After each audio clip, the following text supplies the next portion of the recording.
Did you know that your messaging provider could actually be throttling and filtering the text messages that you're sending to your customers? Isn't that crazy? Hey, I'm Will Craig, co-founder of a company called Signal House. We're a messaging provider that specializes in connecting CRMs with their customers, so providing communication tools to send application to person or A to P messaging for CRMs, but we can actually power any company to send an application to person message. And what I'm here today to do is to help you with your messaging journey to make sure that this messaging ecosystem works for everyone within it. So let's talk a little bit about message filtering first. So what is message filtering? Filtering is essentially a messaging provider, carrier, or direct connect aggregator, which we'll also explain what that means here in a bit. It is those companies preventing your message from reaching the handset of your customers. So essentially they're blocking that message, and they do that one of two ways. The first way is with keyword-specific content filtering. So this is something for me that actually really frustrates me. We actually had a customer at one point that had the word weed in their message because the business name had weed in it.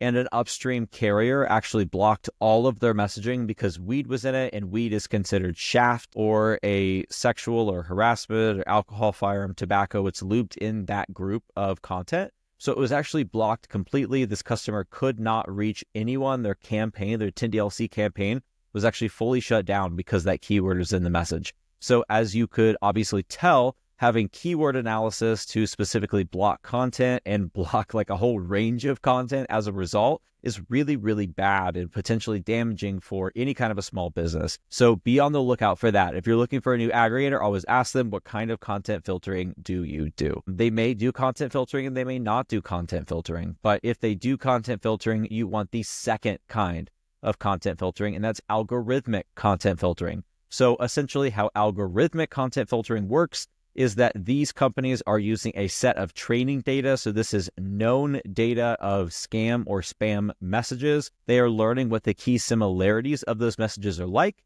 and then they're comparing a message that they send through or that you would send through their network to see the similarities and the likelihood that that is also a scam or a spam message. Now, this generally works quite well. However, that's really the strength of the model that dictates how well it's going to work and how damaging it can be for your company. So what do I mean by this? Well, if it is a stricter content filter for algorithmic content filtering, then a message that has similar keywords to a spam message, but that is not spam itself, could get blocked. So what's an example of this? Something in the financial space is a great one because financial scams are the ones that scammers love to use the most because they're the most profitable. They actually get some money from the scam. So keywords that they're using are free, act now, don't miss out, dollar sign, a percentage sign, 100% off, totally free, don't miss out. All of these keywords that are going to try to make you act really, really quickly and may cause you to be a little bit irrational and also have to do with financial keywords are things that these scammers and spammers are going to use. So if someone is contacting you about a car loan and you say, hey, you know what? We actually got this car on the lot yesterday that I really think you are going to absolutely love. However, this model is really hot. You're going to have to act now. These are moving fast. I can't have these deals forever. I'm already giving you dollar sign of a deal, yada, yada, yada. It's going to see that a lot of those keywords also match up to the keywords in the scam and spam message. And if those content filters are too aggressive, it could filter out unintentionally the message that you are trying to send. So those are really the top two ways that they're going to filter your messages. But if they do some kind of content filtering and it's stricter content filtering than another provider, messages that are not scams and are not spams could arbitrarily be filtered by these companies where another company would not. So let me break this down, what this means for you and your business. It means that you as a small business or as a company who is sending messages out to their consumers, whether it's your consumers directly or you're reselling those messages to a consumer that is themselves communicating with other people, regardless of what your methodology is, you are buying a certain set of messages and you are sending those messages out. You can tie a direct line to ROI of each of those messages. So let's say you're using message provider A. They're red, they have a big T,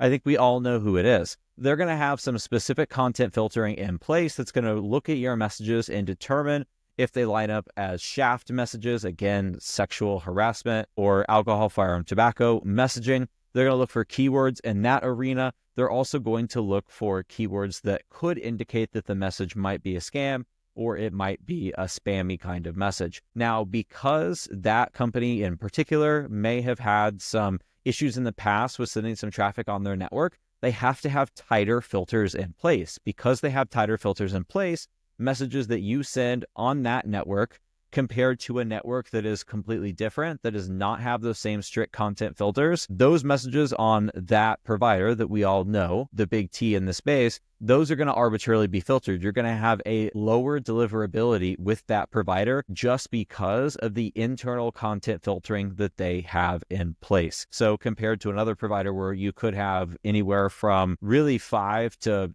25% higher deliverability, depending on how strict that message filtering actually is and the use case that you have in the space that you kind of operate within. If it's in the financial space, then a different provider with a slightly less strict content filtering in place, you're going to see a massive difference because of how much just a little bit in those spaces can go such a very long way. So that's filtering. So I guess what should you do based on that? I guess the number one thing is that when you are shopping for providers, or if you are ever having the thought in your mind, could I be having better deliverability elsewhere? Could I be having a better ROI elsewhere? And these are all questions you should be asking if you're running a business, or if the cost of your messages mean anything to you. You should be evaluating these things and evaluating the carrier and the provider that you're using. So you have to ask yourself those questions, and you have to ask your aggregator similar questions. So you need to be asking your aggregator, what is the content filtering that you have in place? Is it keyword filtering, or is it algorithmic filtering? Or do you have content filtering at all? Because these companies, in lieu of content filtering or instead of content filtering, they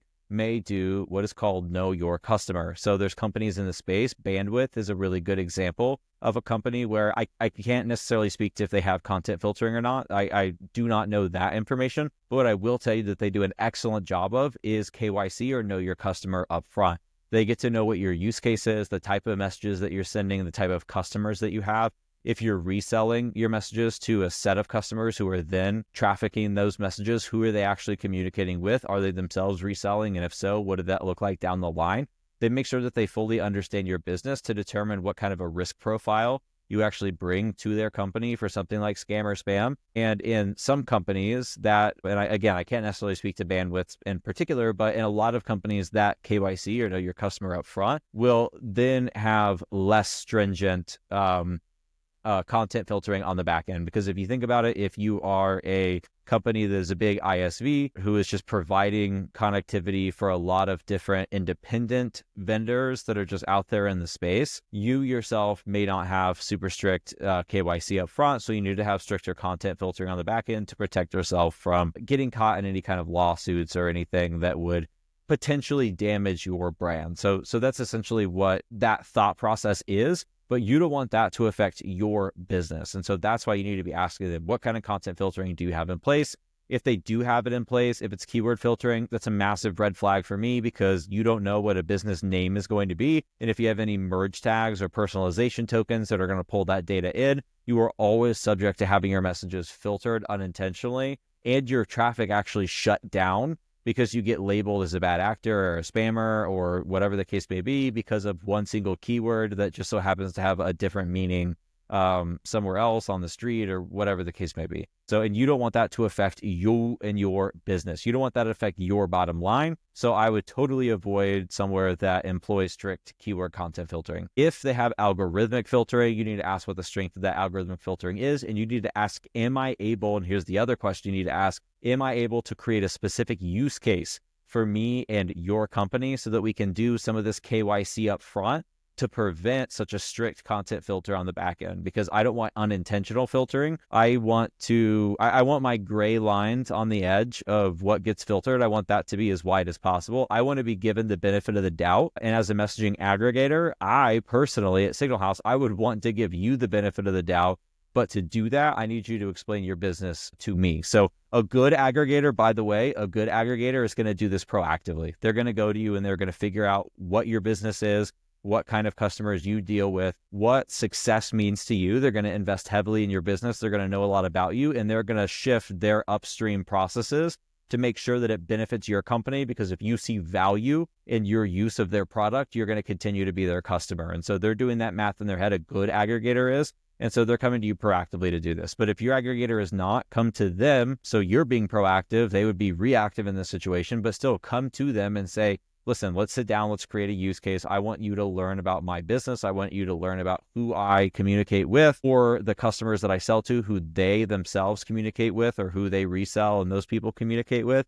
I want to explain all of these things to you so that you can then tweak your content filters on the back end to make sure that these messages that are fully consented to are actually being delivered. And a good aggregator is going to listen to you. They're going to implement that. If they're not willing to do so, then I would 100% make sure that you go to another aggregator. You ask these questions up front. What kind of content filtering do you have in place? How strong is that content filtering? Can we create a use case? I would ask questions, and then I would do an A/B test in the exact same traffic. Because as you know, and as you now know from this video, your traffic, you can send the exact same thing on one provider and another provider and have better deliverability, and of course, then better ROI on those messages elsewhere, solely because of the content filtering. So I guess the last question that I would ask that helps inform this is, have you ever in the past had any fines, penalties, or gotten in trouble for the kind of content that you're delivering on your system? Because if they have, it probably means they have much stricter content filtering in place now as a sort of a retroactive measure to prevent that from happening in the future.